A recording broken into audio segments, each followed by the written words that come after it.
श्रीमन्महागणाधिपतये नमः। श्री सरस्वत्यै नमः। श्री गुरुवे नमः। भगवन् श्री निम्बार्काचार्याय नमः। गजाननं भूतिगणाधिसेवितं कपित्थजम्बूफलचारुभक्षणम् उमासुतं शोकविनाशकारकं नमामि विघ्नेश्वरपादपङ्कजम्।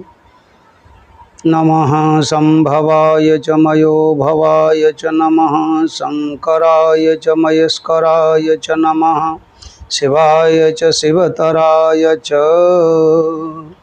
नमः पार्वतीपते हर हर महादेव। सूत जी महाराज ने इतने सारे प्रश्न किए। सूत जी महाराज से पूछा शौनक आदि ऋषियों ने कि महाराज ऐसे ही कलयुग की ये स्थिति है। उसी श्रृंखला में आज हम फिर पुनः आगे के वीडियो में चलें। सूत जी महाराज ने उनसे कहा कि आपके प्रश्न बिल्कुल सार्वभौम हैं। कलयुग की विशेषता है, उसी के अनुसार कलयुग में प्राणियों की बुद्धि और विवेक काम करेगा, क्योंकि हर युग का अपना अपना प्रभाव है। ऐसे ही कलयुग का अपना प्रभाव है। साधु पृष्ठः साधवो वस्त्रै त्रैलोक्य हितकारकं गुरुं स्मता भवन् स्ने वक्षे तक्षुणतः दरात। सूत जी कहते हैं कि हे महात्माओं, हे साधुओं, तीनों लोकों में आपने हित करने की बात पूछी है। आपके प्रश्न इतने सार्वभौम हैं। मैं अपने गुरुजी व्यास जी का स्मरण करके आपको इस विषय में उनका वर्णन करता हूँ, क्योंकि संसार में जो सबसे उत्तम है वो जो उसका नाम है शिव पुराण।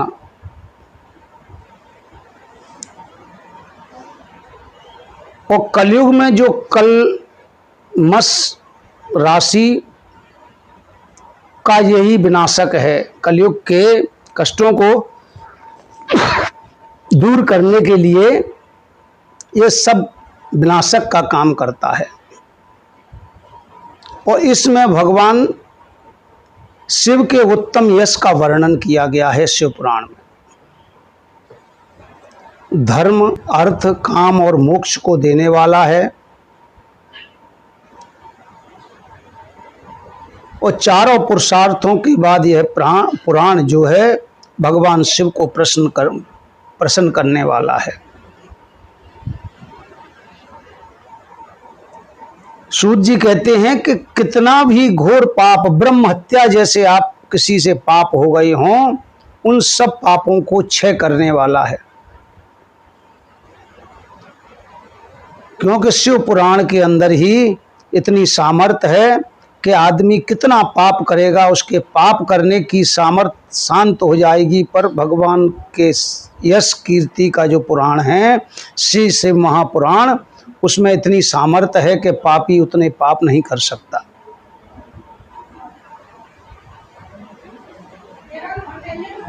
यम के दूतों को पृथ्वी पर आने में डर लगेगा, भय लगेगा कि शिव के भक्तों को हम यमपुरी कैसे ले जाएं। यह शिव पुराण की महिमा है।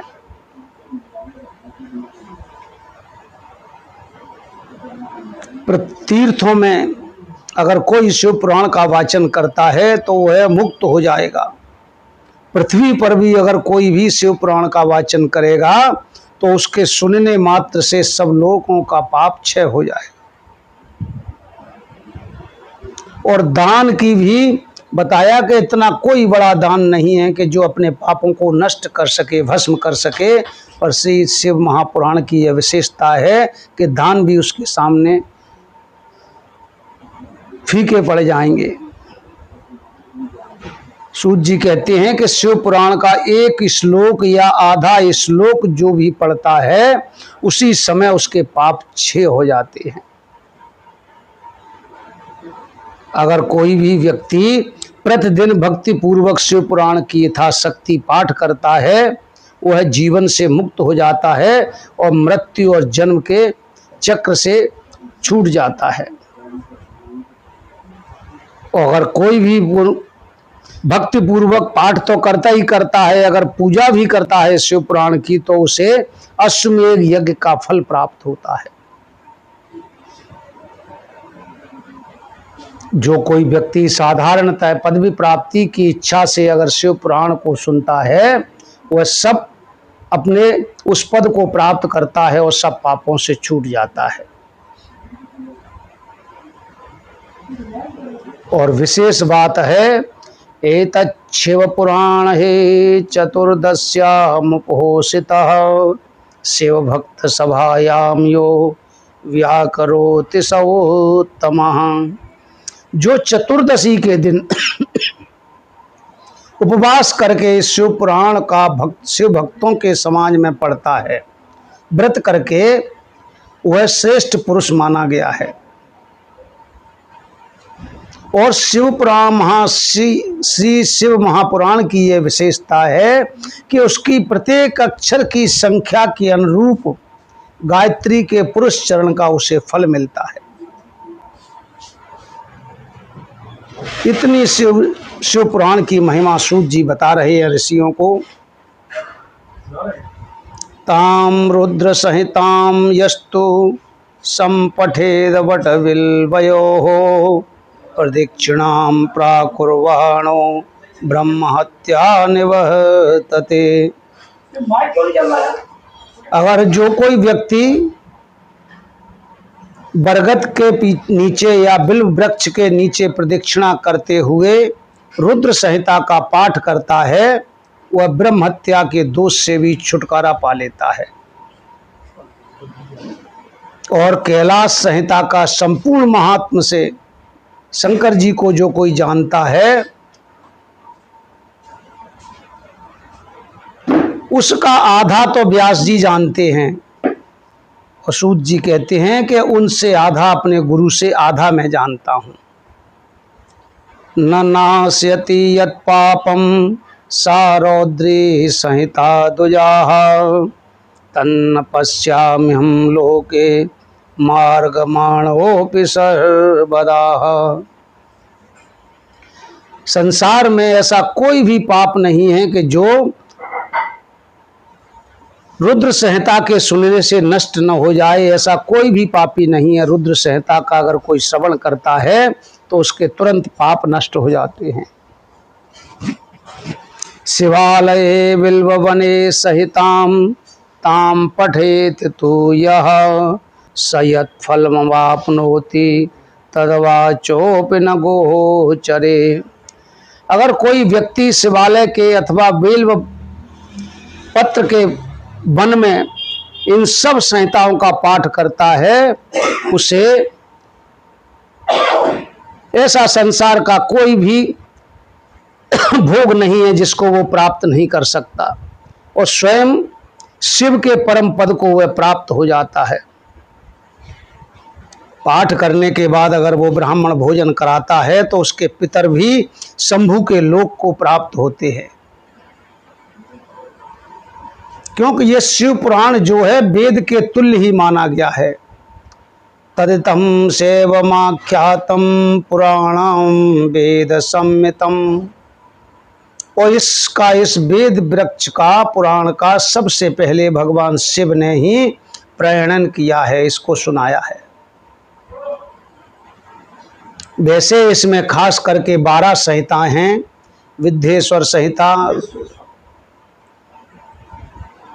रुद्र संहिता, विनायक संहिता, उमा संहिता, मात्र संहिता, एकादश रुद्र संहिता, कैलाश संहिता, शतरुद्र संहिता, कोट रुद्र संहिता, सहस्त्र कोट रुद्र संहिता, वायवी संहिता और धर्म संहिता। इस पुराण के मुख्य रूप से 12 भेद थे।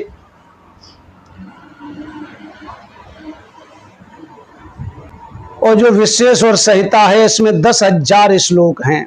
रुद्र संहिता, विनायक संहिता, उमा संहिता और मात्र संहिता में 8,000 श्लोक हैं।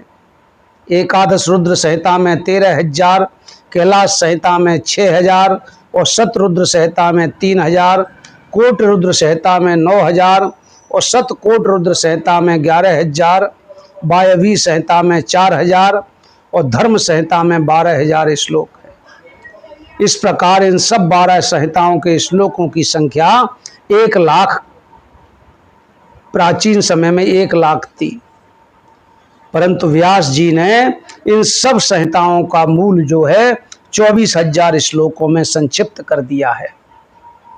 और पुराणों की क्रम संहिता भी इसमें 7 संहिता रख दी गई हैं।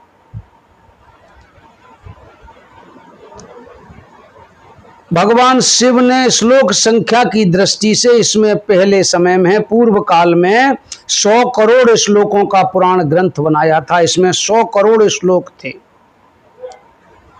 द्वापर आदि युगों में व्यास जी ने जब पुराणों को 18 भागों में विभाजन किया तो उन संपूर्ण पुराणों को संक्षिप्त करके केवल सब पुराणों में 4 लाख श्लोक रह गए हैं। शिव पुराण में 24,000 श्लोक कहे गए हैं और इसको वेद पुराण कहा गया है। वेद के समान माना गया है। 7 संहिताओं में इसको विभाजित किया गया है। विश्वेश्वर संहिता, रुद्र संहिता, शतरुद्र संहिता, कोट रुद्र संहिता, उमा संहिता और कैलाश संहिता और वायवी संहिता, इन 7 संहिताओं में इसको भगवान ने, व्यास जी ने केवल 7 संहिताओं में इसको रखा गया है और भगवान शिव के द्वारा ही प्रतिपादित है। यह इसकी विशेषता है।